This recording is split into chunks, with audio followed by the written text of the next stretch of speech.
جنت میں لے کے جائے گا رحمان کا کلام۔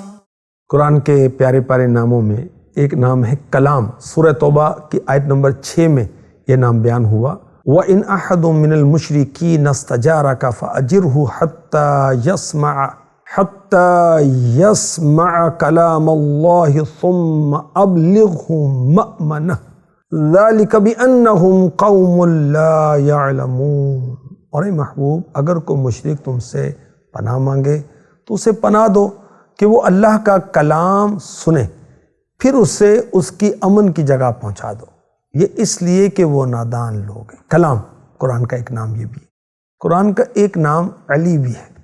سورہ زخرف کی آیت نمبر 4 میں ارشاد ہوتا ہے وَإِنَّهُ فِي أُمِّ الْكِتَابِ لَدَيْنَا لَعَلِيٌّ حَكِيمٌ، اور بے شک وہ اصل کتاب میں ہمارے پاس ضرور بلندی و حکمت والا ہے۔ اصل کتاب سے کیا مراد ہے؟ لوح محفوظ، اور قرآن کریم جو ہے لوح محفوظ میں لکھا ہوا ہے۔ تو قرآن پاک پہلے ہی لوح محفوظ میں ہے۔ قرآن پاک لوح محفوظ سے نقل ہو کر 23 سال میں میرے آقا علیہ الصلوۃ والسلام کے قلب اطہر پر نازل ہوا، اور جن کی نگاہ لوح محفوظ پر ہے وہ قرآن پاک سے واقف ہے۔ قرآن پاک اللہ کے ہاں تمام آسمانی کتابوں سے اشرف و اعلیٰ ہے، یہ بھی ہمیں معلوم ہوا۔ قرآن کے مبارک ناموں میں ایک نام حکیم بھی ہے۔ سورہ لقمان کی آیت نمبر 2 میں اس نام کے ساتھ قرآن کا ذکر ہوا، تِلْكَ آیات الکتاب الحکیم، یہ حکمت والی کتاب کی آیتیں ہیں۔ اور قرآن کو قرآن عظیم بھی کہتے ہیں، قرآن حکیم بھی کہتے ہیں، قرآن کریم بھی کہتے ہیں۔ سبحان اللہ۔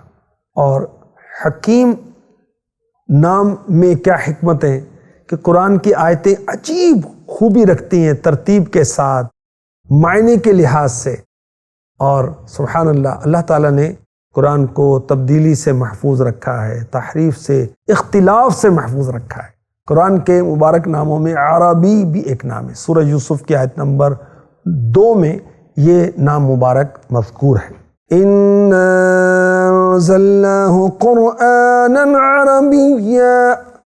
قُرْآنًا عَرَبِيًّا لَعَلَّكُمْ تَعْقِلُونَ، بے شک ہم نے اسے عربی قرآن اتارا کہ تم سمجھو۔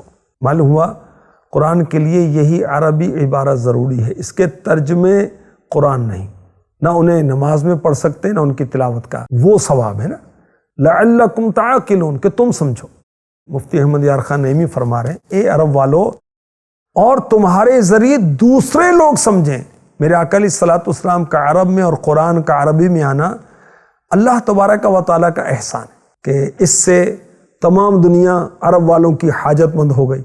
یا یہ مطلب بھی ہو سکتا ہے کہ قرآن کا عربی زبان میں آنا تم لوگوں کو سمجھانے کے لیے ہے، نہ کہ حضور کو سمجھانے کے لیے۔ یاد رکھیں، میرے آقا علیہ الصلوۃ والسلام ہر زبان سمجھتے ہیں نا، جانوروں کی، پتھروں کی بولیاں سمجھتے ہیں، اور میرے آقا علیہ الصلوۃ والسلام کے آستانے پر ہر زبان میں عرض و معروض کی جاتی ہے۔ میرے آقا صلی اللہ علیہ وسلم سب کی سنتے ہیں، کوئی فرشتہ ترجمہ کر کے بتاتا نہیں ہے۔ سورہ زخرف کی آیت نمبر 3 میں ارشاد ہوتا ہے اِنَّا جَعَلْنَاهُ قُرْآنًا عَرَبِيًّا لَعَلَّكُمْ تَعْقِلُونَ، ہم نے اسے عربی قرآن اتارا کہ تم سمجھو۔ تو یہاں یہ بتایا جا رہا ہے، مفتی احمد یار خان نعیمی تفسیر نور العرفان میں فرما رہے ہیں، خیال رہے کہ قرآن کے سوا کوئی کتاب عربی میں نہ آئی، کیونکہ حضور صلی اللہ علیہ وسلم کے سوا عرب میں حضرت اسماعیل علیہ السلام کے بعد کوئی نبی نہ آیا۔ ساری کتب عبرانی زبان میں آئیں، اب وہ زبان بھی ختم ہو گئی، مگر قرآن کی وجہ سے عربی عام ہے۔ یہ بھی معلوم ہوا عربی زبان تمام زبانوں سے اشرف ہے، بڑھ کر ہے۔ اس زبان میں قرآن آیا، مرنے کے بعد سب کی زبان عربی، عربی میں حساب قبر ہوگا، عربی میں حساب قیامت ہوگا، اہل جنت یعنی جنتی بھی عربی بولیں گے۔ میرے آقا صلی اللہ علیہ وسلم کی زبان عربی تھی، غرض کہ عربی زبان روحانی ہے، باقی زبانیں جسمانی۔ قرآن کے ناموں میں ایک نام ہے صدق۔ سورہ زمر کی آیت نمبر 33 میں ارشاد ہوتا ہے وَالَّذِي جَاءَ بِالصِّدْقِ وَصَدَّقَ بِهِ أُولَئِكَ هُمُ الْمُتَّقُونَ، اور وہ جو یہ سچ لے کر تشریف لائے اور وہ جنہوں نے ان کی تصدیق کی یہی ڈر والے ہیں۔ صدق قرآن کے ناموں میں ایک نام ہے، منادی بھی قرآن کا ایک نام ہے۔ سورہ آل عمران کی آیت نمبر 193 میں ارشاد ہوتا ہے، ربنا اننا سمعنا منادیا ینادی للایمان ان آمنوا بربکم فآمنا۔ اے رب ہمارے، ہم نے ایک منادی کو سنا کہ ایمان کے لیے ندا فرماتا ہے کہ اپنے رب پر ایمان لاؤ، تو ہم ایمان لائے۔ اس منادی سے مراد یا تو میرے آقا علیہ الصلوۃ والسلام ہیں جن کی شان میں داعیا الی اللہ باذنہ آیا، یا پھر قرآن کریم۔ تو قرآن کا ایک نام منادی بھی ہے، قرآن کا ایک نام زبور بھی ہے۔ سورہ انبیاء کی آیت نمبر 105 میں یہ نام ذکر ہوا، وَلَقَدْ كَتَبْنَا فِي الزَّبُورِ مِن بَعْدِ الذِّكْرِ أَنَّ الْأَرْضَ يَرِثُهَا عِبَادِيَ الصَّالِحُونَ۔ اور بے شک ہم نے زبور میں نصیحت کے بعد لکھ دیا کہ زمین کے وارث میرے نیک بندے ہوں گے۔ تو یہاں زبور سے مراد قرآن پاک ہے۔ ایک زبور تو وہ ہے جو حضرت داؤد علیہ السلام پر نازل ہوئی، اس آیت میں زبور سے مراد قرآن پاک ہے۔ ایک نام قرآن کا ہے مبین، سورہ زخرف کی آیت نمبر 1 اور 2 میں ارشاد ہوتا ہے، حامیم والکتاب المبین۔ حامیم روشن کتاب کی قسم، تفسیر خزائن العرفان میں ہے روشن کتاب کی قسم، یعنی قرآن پاک کی قسم، جس میں ہدایت و ضلالت کی راہیں جدا جدا اور واضح کر دیں اور امت کی تمام شرعی ضروریات کو بیان فرما دیا۔ کتاب مبین کی تفسیر میں مفتی احمد یار خان نعیمی نے لکھا کہ قرآن کو مبین یا تو اس لیے کہتے ہیں کہ وہ اولین و آخرین کی باتیں ظاہر فرماتا ہے، یا اس لیے کہتے ہیں کہ احکام شرعیہ حلال و حرام کو قرآن واضح طور پر بیان کرتا ہے۔ قرآن کا ایک نام مصحف بھی ہے۔